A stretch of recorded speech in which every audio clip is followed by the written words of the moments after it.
Grow Home is one of those games that I feel like a lot of people probably downloaded when it was free for PS Plus subscribers, and then maybe they played for a few minutes, but they gave up because the controls were weird and the big dick-shaped plant was making them uncomfortable, and then they just probably forgot about it because they were too busy playing Metal Gear Solid 5 or Destiny or whatever other game was popular 10 months ago. But I was not one of those people. I loved Grow Home, and I couldn't really have said exactly why at the time. But now that a sequel, Grow Up, has been announced, why not go back and revisit Grow Home and see if I can answer the question in the title of the video. Why do I love Grow Home?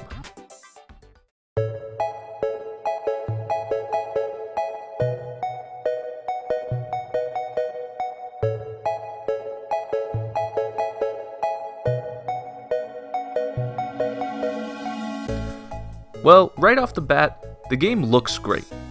The graphics definitely aren't cutting edge or anything, but everything has a distinct cartoony style, and I have to say that the draw distance and performance of the game is really good, but of course that makes sense with how simple the graphics are.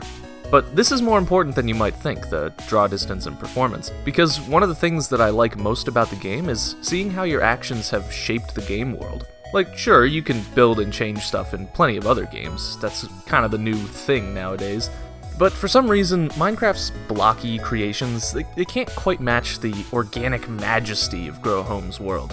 And I'm not just exaggerating when I say majesty. Grow Home's world after you complete the game is just amazing to look at. But I guess that begs the question, how do you finish the game? Well, simply put, star plant, star shoots, get on the star shoots to make them grow, and reach the floating energy rocks to make the big star plant grow up to 2,000 meters so you can go home. Collect crystals to get more gadgets, like a jetpack, and the ability to zoom the camera out. Float on flowers, fly on small leaves, bounce on big leaves, collect star seeds, win game. So I know that may seem like a lot, but basically your main objective is to get these things into these things to grow this thing. And you don't totally control them either. You ride on them and sort of direct them where you want to go. But they aren't always the best of listeners, and sometimes a shoot you're growing will just start off in an unexpected direction, and if you let it go, it'll just grow randomly until it runs out. Plus, the main body of the star plant grows on a predetermined path that spirals around and smashes through the scenery and changes the world as you go. All of this has the effect of, 1, making the star plant feel like a living thing and not just a game object that does whatever the player wants all the time. And 2, making sure that there aren't any perfectly straight lines in the world, which really emphasizes the feeling that this world isn't built, but grown, like the title of the game. Have you ever seen a fence or something where the vines have just grown all over it? Well, that's kind of what Grow Home's world feels like, and that's what's so cool about it.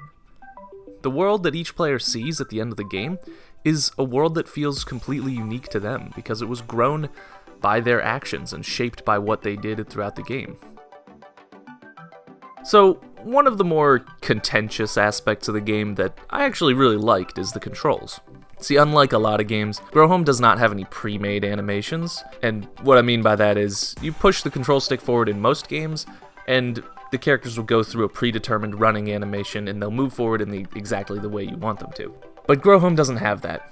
Instead, if you push the control stick forward, your little robot, Bud, will walk forward, usually, but exactly how he walks forward is entirely up to the game's physics engine. Sometimes Bud will just stumble a bit or fall over in ways that, honestly, I find to just be adorable. I mean, he looks like WALL-E crossed with one of those inflatable arm-waving tube men. And his name is Bud, and his robot supervisor is called Mom, and he makes these weird little squawking noises sometimes, and I don't know, I just like him. His clumsiness and goofy-looking movements, it just kind of make him feel like a little kid. And I like how his mouth is constantly hanging open. It kind of makes him look like he's a kid who's always staring in wonder at the giant dick plant he's growing, and this whole thing suddenly got kind of weird, so I'm just gonna move on. So, like I said, the controls in Grow Home are a little unusual. The climbing and flying both use the same kind of design philosophy as the walking. That is, there isn't really a system of movement dedicated solely to climbing, like in Uncharted or Assassin's Creed. Instead, pressing L1 will make Bud grab whatever you aim the camera at with his left hand, and R1 does the same for the right hand. You can use these controls to climb, grab and move objects, save yourself from a fall, mess with sheep, and of course, grab onto and grow star shoots. And you can get a jetpack fairly early on just by collecting some crystals that provides a little bit of upward thrust with X.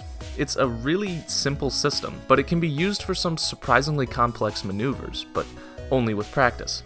For example, I once dropped the leaf I was using to glide, and managed to maneuver myself to grab the leaf as it and I were falling, and start gliding again to save myself. So yeah, the controls are pretty difficult at first, with the bounce leaves being the source of a lot of frustration early on. And while I totally understand the need for easy to understand, pick up and play controls in most games, I really like that Grow Home's control scheme is really simple in its design, but really rewards mastery in a way that's becoming very rare these days, outside of speedrunning and competitive gaming. I mean, just think about Assassin's Creed. I like most of the Assassin's Creed games, but all you have to do to climb a building in that game is hold a button and push the control stick forward. It's all flashy looking and really fast, but it doesn't take any skill or any thought really. The climbing in Grow Home is pretty slow at first, and the walking is totally clumsy looking and goofy, but it takes skill and practice to master, and that makes it all the more exciting just to move around through Grow Home's world.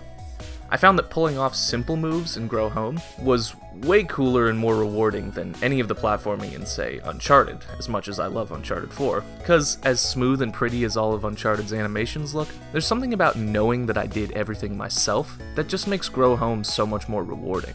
So, I guess that mostly answers the question, why do I love Grow Home? All in all, Grow Home is a game that I loved playing because it gave me an interesting world to explore and fun, challenging ways to do so. And I've enjoyed games that really do that and nothing else, so that would have been enough for me. But it went above and beyond all that by shaping the world in ways that were all based on my actions as a player, by giving me a movement system that took real skill to master, and by making me feel like everything I saw on screen was accomplished by me and only me. You could even say that everything in Grow Home feels homegrown.